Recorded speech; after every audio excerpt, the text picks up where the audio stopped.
கோவை சிறுமி பாலியல் வன்கொடுமை செய்யப்பட்டு கொலை செய்யப்பட்ட சம்பவத்தை தொடர்புபடுத்தி முதலமைச்சர் விஜய் குறித்து அவதூறாக பேசியதாக ஆப்பிள் நிறுவன ஊழியரை நெல்லை பாளையங்கோட்டை போலீசார் கைது செய்திருக்கிறார்கள். இது தொடர்பான கூடுதல் விவரங்களோடு இணைகிறார் எமது செய்தியாளர் நாகராஜன். வணக்கம் நாகராஜன், உங்களிடம் இருக்கும் தகவல்களை சொல்லுங்க.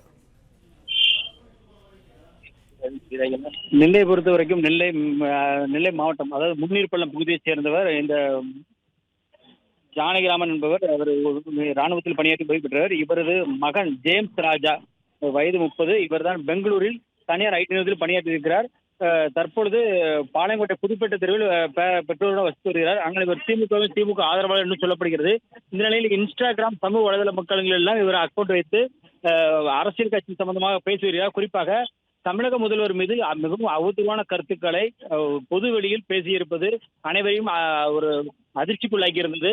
ஏனென்றால் நடந்த சம்பவத்திற்கு முழுமையாக முதல்வரை தொடர்புபடுத்தி பேசுவது என்பதும், அது மட்டுமின்றி மிகவும் ஆபாசமான வார்த்தைகள் பேசுவது என்பதும் அனைவருக்கும் ஒரு அருவருக்கத்தக்க ஒரு விஷயமாக பார்க்கப்பட்டது. உடனடியாக சமூக வலைதளங்கள் வாயிலாக இவர் மீது வழக்கு பதிவு செய்ய வேண்டும் என்ற தொடர் கோரிக்கைகள் எழுந்து வந்தது. இந்த நிலையில் தற்பொழுது நெல்லை மாநகர காவல்துறையினர் தற்போது பாளையங்கோட்டை காவல் நிலையத்தில் இவர் மீது 4 பிரிவுகளில், இந்த ஜேம்ஸ் மீது 4 பிரிவு வழக்கு பதிவு செய்து தற்போது அவரை கைது செய்திருக்கிறார்கள். தற்போது திருநெல்வேலியில் இருக்கக்கூடிய அரசு மருத்துவக் கல்லூரி மருத்துவமனையில் அவரை சிகிச்சைக்காக அழைத்து வந்திருக்கிறார்கள். இங்கு சிகிச்சை முடிந்தவுடன், அதாவது முதற்கட்டமாக அவருக்கு மருத்துவ பரிசோதனைகள் முடிவுற்ற பிறகு அவரை சிறையில் அடைக்கப்பதாக தெரிவித்திருக்கிறார்கள். அதன் அடிப்படையில் தற்பொழுது ஜேம்ஸ் என்பது கைது செய்யப்பட்டது உறுதி செய்யப்பட்டிருக்கிறது.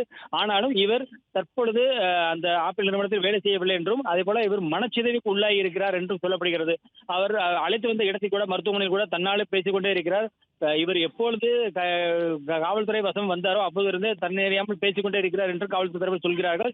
இருப்பினும் முழுமையான மருத்துவ பரிசோதனைகள் வந்த பிறகுதான் இவர் மனச்சிதைவுக்கு உள்ளானவரா இல்லையா என்பது தெரிய வரும். ஆனாலும் இவர் தற்போது காவல்துறையினர் கைது செய்யப்பட்டிருக்கிறார். அடுத்த கட்ட சட்டப்பூர்வமான நடவடிக்கைகள் எடுக்கப்படும் என்றும் 4 பிரிவுகளில் இவர் மீது வழக்கு பதிவு செய்யப்பட்டிருக்கிறது என்றும் காவல்துறை தரப்பில் சொல்லப்பட்டிருக்கிறது.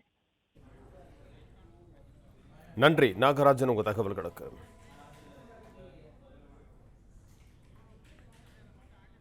பிளே ஸ்டோர் மற்றும் ஆப் ஸ்டோரில் இருந்து பாலிமர் செயலியை QR கோடு மூலம் பதிவிறக்கம் செய்யுங்கள். செய்திகளை உடனுக்குடன் பெறுங்கள்.